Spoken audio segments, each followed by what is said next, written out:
जैसा कि यहाँ के नेताओं ने मुझसे कहा कि संविधान का शपथ आप सबको दिलाना और हम सभी वो शपथ लेंगे और मैं जो कहूँगा वैसा ही आप अपने ध्वनि से इसको कहना चाहिए और इसको मजबूत बनाने के लिए एकता दिखाना है।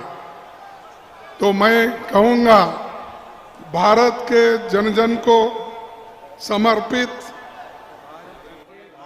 भारत के जन जन को समर्पित महात्मा गांधी, पंडित जवाहरलाल नेहरू, डॉक्टर बाबा साहब अम्बेडकर, सरदार पटेल, मौलाना आजाद और असंख्य स्वाधीनता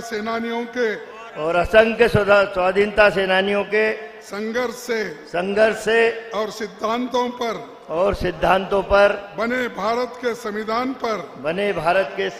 पर हो रहे प्रहार को समझते हुए मैं यह शपथ लेता हूँ कि मैं संवैधानिक मूल्यों की रक्षा के लिए हमेशा प्रतिबद्ध रहूंगा। इसके लिए मैं जीवन के अंतिम समय तक संघर्ष करता और कोई भी बलिदान देने से मैं पीछे नहीं हटूंगा। यही शपथ आप ले रहे हैं, इसके तहत आपको चलना है। तो मैं आप सबको यही यहाँ धन्यवाद करता हूँ कि आपने इस संविधान को मजबूत बनाने के लिए जो शपथ ली है उसके तहत आप चलेंगे और वही भारत जोड़ो यात्रा जो राहुल जी कर रहे हैं इसका एक ये है।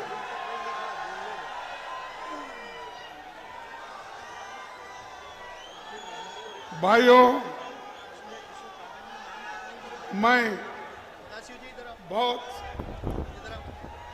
मुझे बहुत खुशी हो रही है और खास करके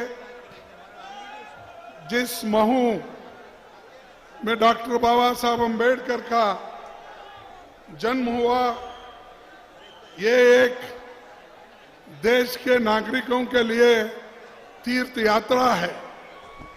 जैसा कि हर धर्म में एक धर्म ग्रंथ होता है जिसकी पूजा रोज लोग अपने घर में करते हैं, लेकिन ये भारत का संविधान हर एक को अपना हकूक दिलाया।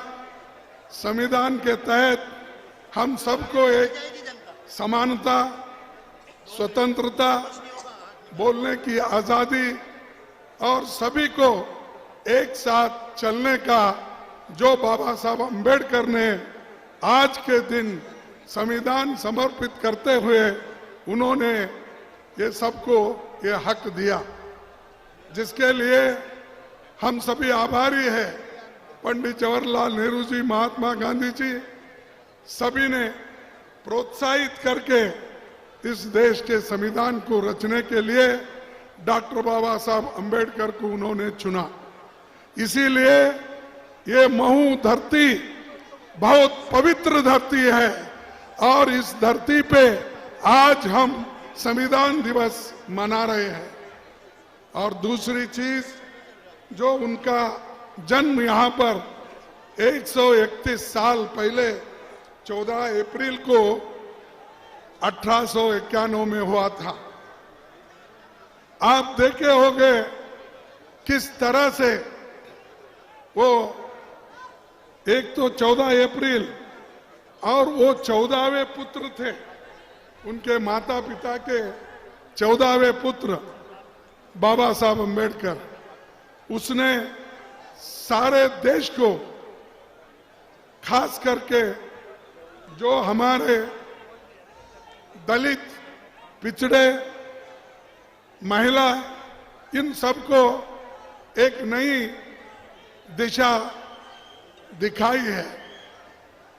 और उन्होंने जो संविधान बनाए, ये संविधान सारे देश के हर एक लोगों के लिए है। ये सिर्फ किसी एक कौम के लिए नहीं, किसी एक जाति के लिए नहीं, किसी एक धर्म के लिए नहीं। ये संविधान देश के 134 करोड़ लोगों के लिए उन्होंने बनाया है। आज 134 करोड़ लोग उस संविधान के तहत चल रहे हैं, लेकिन आज की सरकार इस संविधान को तोड़ना चाहती है, इस संविधान को खत्म करना चाहती है। इसीलिए हम सबको लड़ना है, और एक होकर जब हम लड़ेंगे तभी इस संविधान को हम बचा सकेंगे। आज देश में जो लोकतंत्र है, जो संविधान है, ये सबके लिए है, और उसी लिए आज महिलाएं वोट दे सकती है। 18 साल के जो ऊपर नागरिक है वो वोट दे सकते हैं, सरकार बना सकते हैं। उसके अलावा जिसके पास जमीन न हो, कोई मजदूर हो सकता है, कोई स्वीपर हो सकता है, और उसको आज वोट का अधिकार है, सरकार बदलने का भी अधिकार है। इस देश में जो सबसे अमीर है उसको भी एक वोट, और सबसे गरीब है उसको भी एक ही वोट है। यानी ये समानता बाबा साहब अंबेडकर ने दिया है, इसकी रक्षा करना आपके हाथ में है। अगर आप इस लोकतंत्र की और इस संविधान की रक्षा अगर नहीं करेंगे, फिर से आप इस देश में गुलाम बन के रहेंगे। इसीलिए आप सभी को मैं विनती करता हूं कि सब मिलके आज हमको भारत जोड़ो यात्रा में चलना है, और जो राहुल गांधी जी बीड़ा उठाए हैं, उस जो संकल्प लेके कन्याकुमारी से कश्मीर तक चलने का उन्होंने जो एक धैर्य दिखाया है, और उनके साथ जो लोग यात्रीज हैं वो सभी बड़े खुशी के साथ आज चल रहे हैं। और आज वो मध्य प्रदेश में महू में डॉक्टर अंबेडकर के संविधान बनाया हुआ दिन पे वो यहाँ पर आए हैं। इसीलिए दोस्तों, मैं यही कहना चाहूंगा कि बाबा साहब अंबेडकर ने एक बात कही थी, खास करके उन्होंने ये कहा था कि डेमोक्रेसी को हम सब लोग मिलके बचाना है। अगर हम नहीं बचाएंगे तो कल के दिन फिर हम गुलाम बच जाएंगे। इसीलिए एक बात मैं कहूंगा, खास करके जो आरएसएस और बीजेपी के लोग इस संविधान को खत्म करना चाहते हैं, लेकिन इस संविधान को बचाने का बीड़ा, लोकतंत्र को बचाने का बीड़ा हमने उठाया है, और अभी आपने शपथ लिया है, उसके तहत हम सभी लोग एक होकर, एकजुट होकर इस देश के आजादी को, इस देश के लोकतंत्र को, इस देश के संविधान को बचाएंगे। एक शायर ने ये कहा है, क्या कहा है, उसी के शब्दों में मैं कहना चाहता हूं कि ये जब्र भी देखा है, ये जब्र भी देखा है, तारीख की नजरों में लम्हों ने खता की थी, सदियों ने सजा पाई। ऐसा नहीं होना, छोटी सी गलती से हम हमारे आजादी को खोलेंगे, हमारे संविधान को खोलेंगे, हमारे जो फ्रीडम ऑफ एक्सप्रेशन है, लिबर्टी है, इक्वालिटी है, इस सब को हम खोलेंगे। इसीलिए आप सभी लोग मिलकर इसको ज्यादा से ज्यादा मजबूती से इसको बनाना है। आखिरी में मैं एक बात आपके सामने रखूंगा और मेरे बात को खत्म करूंगा।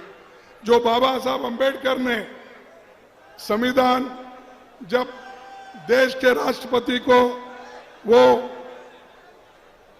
प्रेजेंट किए, जब दिए, उस वक्त उन्होंने ये कहा था, बाबा साहब ने कहा था कि जातियों और पंथों के रूप में हमारे पुराने शत्रुओं के अलावा हमारे पास विविध और विरोधी राजनीतिक पंथों वाले कई राजनीतिक दल होने जा रहे हैं। ये उस वक्त उन्होंने कहा। आज जो आरएसएस बीजेपी कर रही है, उधर इशारा करते हुए उन्होंने कहा कि हमारे बाहर तो हमारे शत्रु चंद है, लेकिन अंदर भी हमारे शत्रु हैं। इसीलिए भारतीय देश को अपने पंथ से ऊपर रख के या वे पंथ को देश के ऊपर रखेंगे, ये देखना है, उन्होंने कहा था। उसी तरह मुझे नहीं पता, उन्होंने कहा, लेकिन इतना तय है कि अगर पार्टियां देश के ऊपर पंथ को रखेंगे तो हमारी आजादी दूसरी बार में गिर जाएगी और शायद हमेशा के लिए खत्म हो जाएगी। इस घटना से हम सभी को सख्ती से बचना चाहिए। हमें अपने खून की आखिरी बूंद से अपनी आजादी की रक्षा के लिए दृढ़ संकल्प होना चाहिए। ये बाबा साहब अंबेडकर ने पार्लियामेंट में कहा, वही बातें मैं आपके सामने कह रहा हूं। अगर आप अपने पंथ को, अपने जातियों को, अपने धर्म को अलग रखिए, देश के लिए, देश के एकता के लिए हम सब मिलके एक होकर लड़ेंगे। मैं यही कहना चाहता हूं। आज इतनी भारी संख्या में इस संविधान दिन पे आप यहाँ पर जमा हुए हैं, इसीलिए आप सबको मैं धन्यवाद देते हुए, और मेरे को जो मौका मिला, राहुल गांधी जी अगर भारत जोड़ो यात्रा यहां से नहीं निकलते थे तो मुझे ये बोलने का मौका ही नहीं मिलता था। ये मौका जो मुझे मिला राहुल गांधी जी के वजह से मिला, उनके कार्यक्रम के वजह से मिला। इसीलिए मैं आपके सामने अपने जन रख रहा हूं और सारे मिलकर हम एक होकर लड़ते रहेंगे, काम करते रहेंगे। और ये सभी को मैं आखिरी बार कह के मेरे इस भाषण को खत्म करता हूं और बाबा साहब को नमन करता हूं, इस धरती को नमन करता हूं, आप सभी को नमन करता हूं। अगर बाबा साहब यहाँ पैदा नहीं होते, अगर इस कैंटोनमेंट एरिया में वो जन्म नहीं लेते होते, तो आज जो रिजर्वेशन मिला है, आज जो एम्प्लॉयमेंट दे रहे हैं, ये सब कुछ बाबा साहब अंबेडकर की देन है। इसको आप सभी सोचिए। चंद लोग हमेशा बाबा साहब गांधी में लड़ाई करने की सोचते हैं, चंद लोग नेहरू जी और बाबा साहब अंबेडकर के बीच में दूरी रखने का सोचते हैं, सरदार पटेल की दूरी रखना चाहते हैं। ये सब लोग डिवाइड एंड रूल पॉलिसी वाले हैं। इसीलिए हमको इनसे बहुत जागृत रहना चाहिए। वो जागृति उसी वक्त आ सकती है अगर आप संविधान के साथ, लोकतंत्र के साथ जुड़े होंगे, तभी ये सब कुछ हो सकता है। इतना कहते हुए मैं आप सभी को धन्यवाद देता हूं, मेरे बात को समाप्त करता हूं। जय हिंद, जय गुरु, जय मध्य प्रदेश, और सभी को धन्यवाद करते हुए मैं समाप्त करता हूं। Thank you.